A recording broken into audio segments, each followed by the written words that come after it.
Welcome to my Book of the Night lair. It is I, Morgan Le Fay, Seahag, Witch of the Sea, Sorceress. You know, I first filmed this workshop in 2010, and it is now 2022. It's been a long time. It's been many years. So I thought, since I am a bit cronish these days, that maybe it was time to do another how to choose a book video, update it a bit. Today I am wearing my mother's shalaba, and she was a bit of a witch, so it's giving me a little sorceress feel. So I'm just gonna hold up some books and talk about them. This one is one of my earliest visual journals from the late 80s. But I'm sharing it. I like the size. I like this red cover. So when you're choosing a book, sometimes that's all that it takes. But there's something about the red that feels a bit witchy, doesn't it? I also have some of these old kids' books that I like to alter. This one is Dracula. I have another one that's The Invisible Man. And I have worked in this book. I like these small kids' books because it's manageable. There are not too many pages in this book, so it's easier to finish. This is actually an artist book that I made, but I'm sharing it for this Book of the Night class because it's in this cage. Actually I think my boyfriend at the time, so late 80s, made this cage for me. But that would be a cool container for your Book of the Night, a book of reminders, a grimoire. This one I'm working on with, gosh, this is also really old, but my friend Tracy Bunkers and I were collaborating on this. And there's something, I don't know, kind of scientific about it. It's kind of an old cover, and I thought that we've worked in it, but we didn't finish it. But just with the old pages in it, it almost seems like somebody was creating some spells here in this book. Here's another one. My friend Tracy Bunkers made this for me. Are you like me? She made it. It was so nice. I don't know. I haven't been able to work in it. It just feels too nice. But I love the cover. Again, that red, the strings hanging off. You can make your own book for your Book of the Night. You can find a book, and you can add things to it to make it seem a little bit more witchy. This is really old, one of my first artist books that I made in art school, and I made this whole thing here, that clay that you bake, really toxic. But this trim is so beautiful, and you can add those kind of things to your book as well, just to give it a little bit more of that witchy feel. This one I started a long time ago, early 2000s, and I recently finished it for a book arts show that I was in, and I had these pages that were these cut out coffin shapes. You can hear there's little trinkets and things on here. This was my watch. I cut it, stained it, and glued it on and add beads. Here's like a sarcophagus with this shell that looked like guts, and I painted that red, and this just has wires on it. It was a pretty cool book. I kind of forgot I had it. So it's fun to go through all this stuff for you guys. Here's another one of these kids' books. You know, All My Friends Are Monsters. And this is The Invisible Man. This book is finished.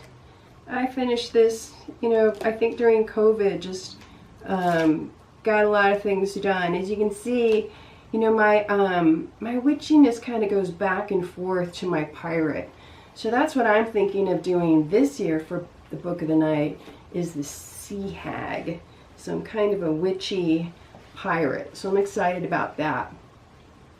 This was just a little artist book that I started making pages, not sure what to do with it, but thought it might be cool in this old wallet You know, these old leather wallets you can find. I love the red and the tooled leather.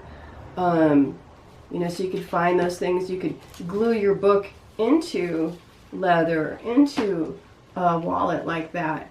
This is a cool portfolio, and it's tooled in here. You can't see, but it says important papers, valuable papers.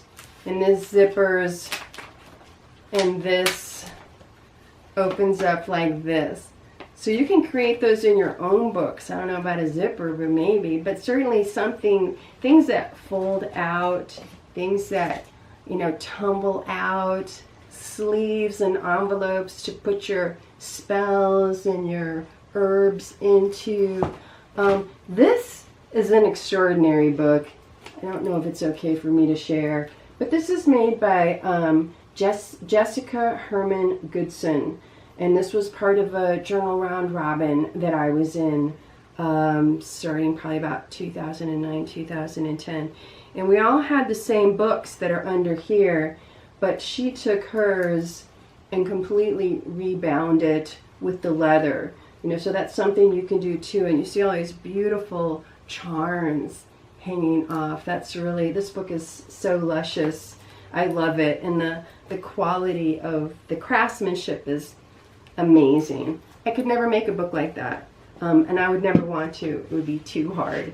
I would be more likely to find like this leather cover, and it's got the snap, and it's hard to see, but sort of like the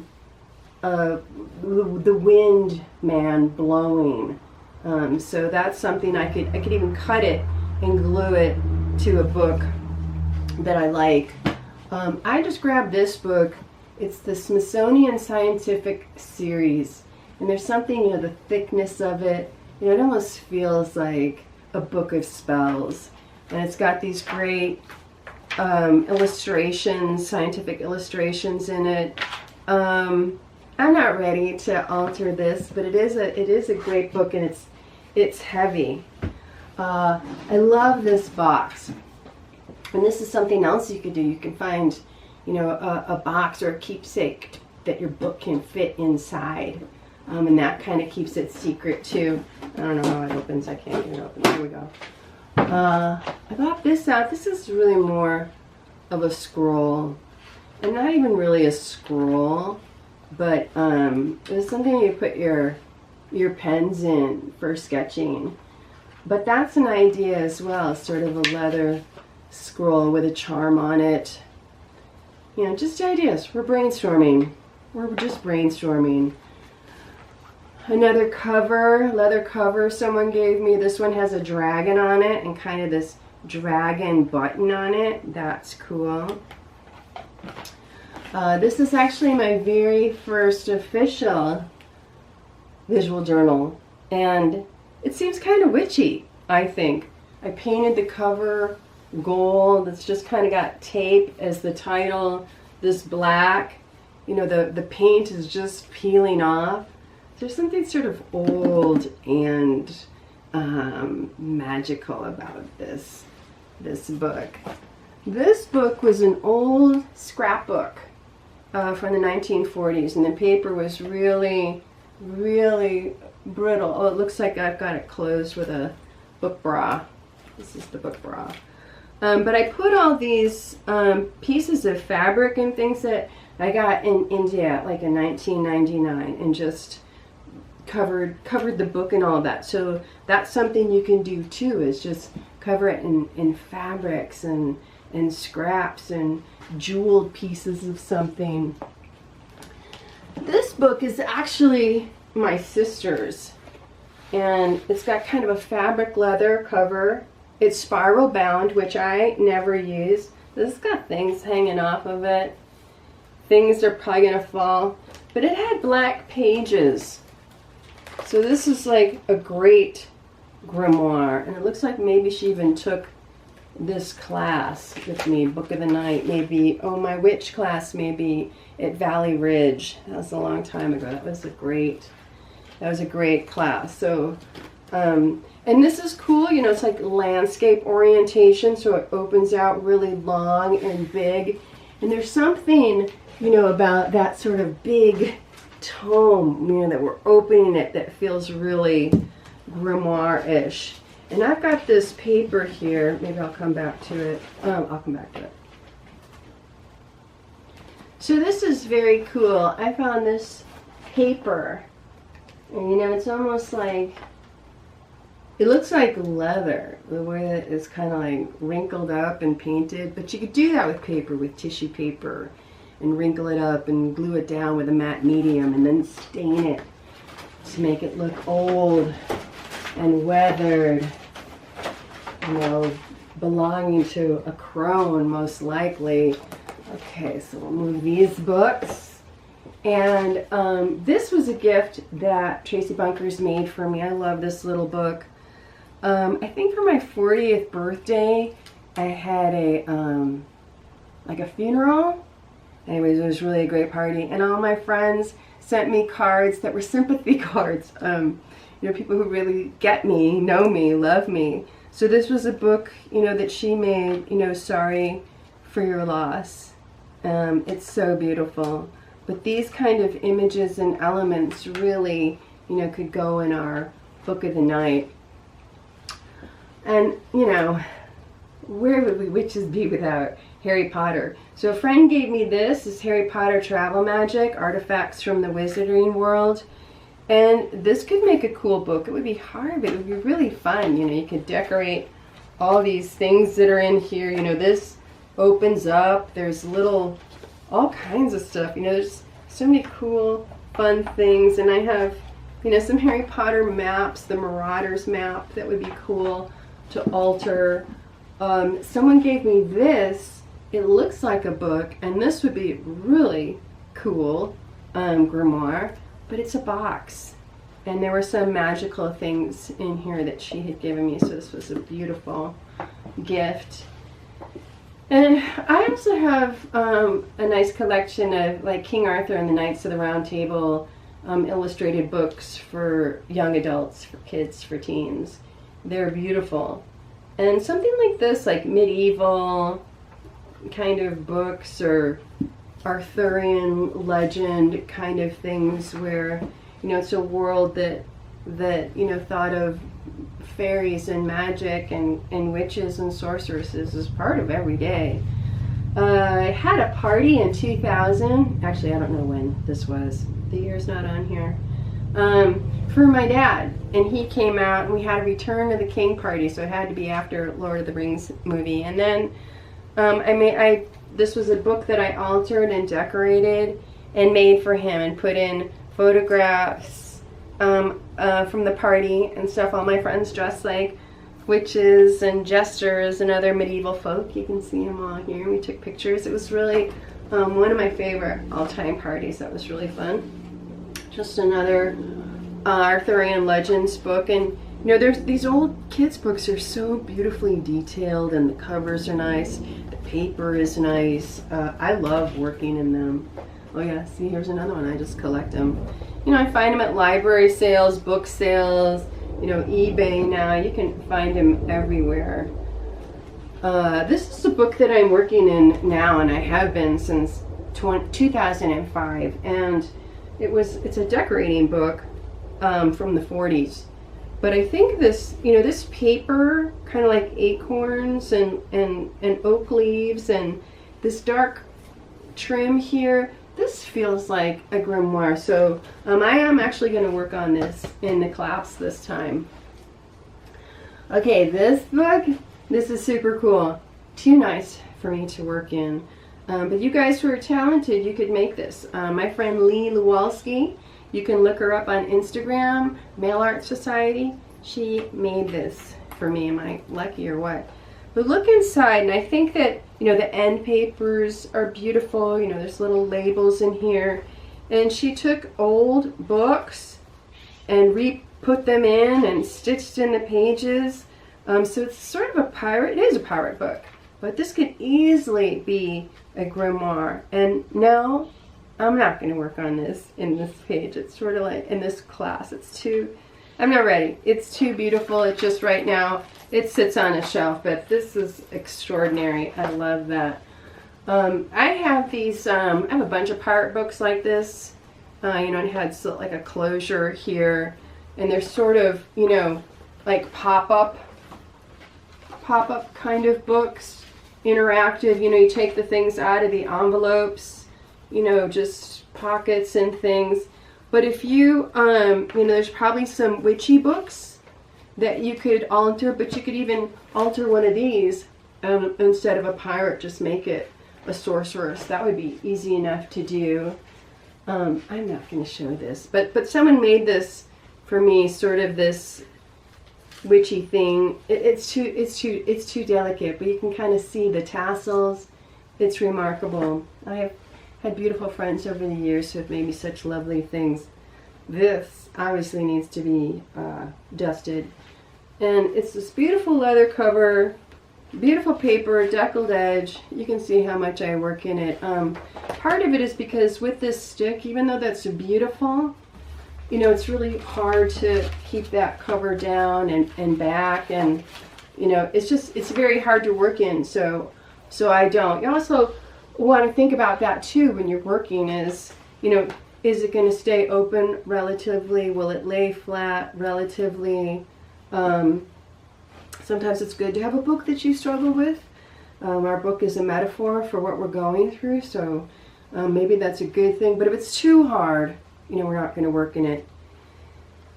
I don't know who gave this to me.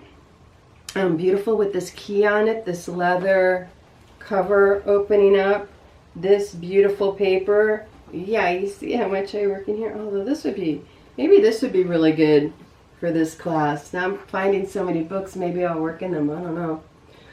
This one, lovely, giant. I never work in it. My stepmother gave this to me, and the paper is really too absorbent. You can't really work in it, but this would be a good grimoire. I pulled out this old ledger book. You know, you can sometimes find these still. You know, the paper is brittle, but you know, sometimes part of our task as a visual journaler is, you know, putting these things back together and figuring out how to make them work. This book, there were a few of these that I had that were these fabric covers, and I don't know, I got them at Hobby Lobby or something, but a long time ago, like maybe in the early 2000s.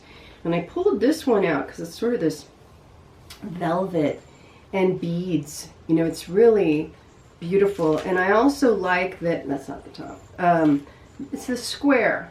It's a square book. So you want to think about that too. What size is the book? You know, how is that going to affect how you work in it? Because, you know, each book, how it's bound, what size it is, here's another square one, will affect how we work in it.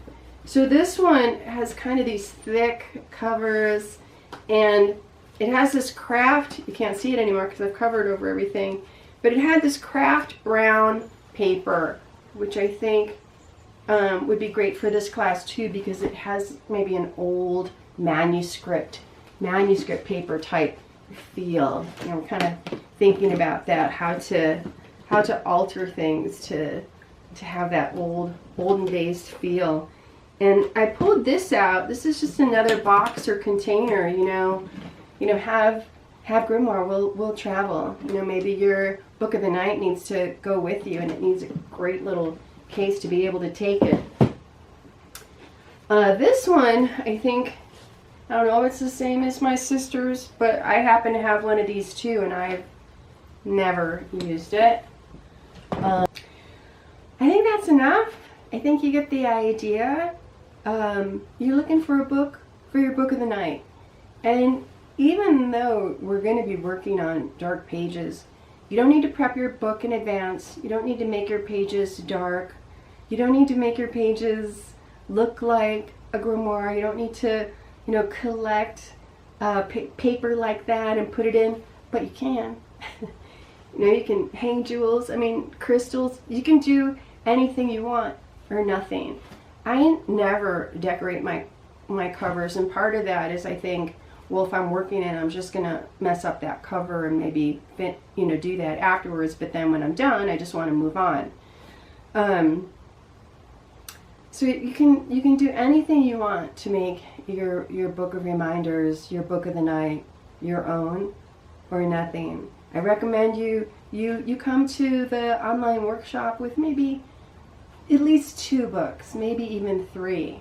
And when you post them, I'll respond, and we'll talk about the different book forms. We'll talk about paper. We'll talk about what we think works. But as we go through the different assignments, you may think, well, I feel like that one needs a smaller book.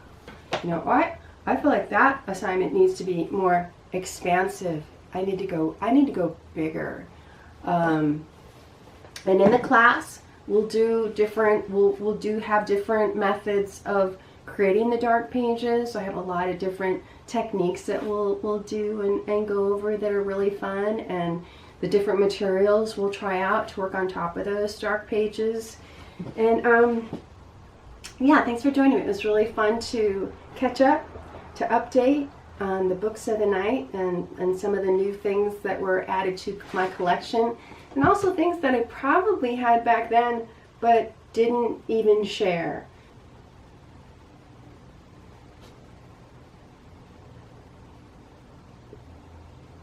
I look forward to seeing you in the workshop as we enter the dark side.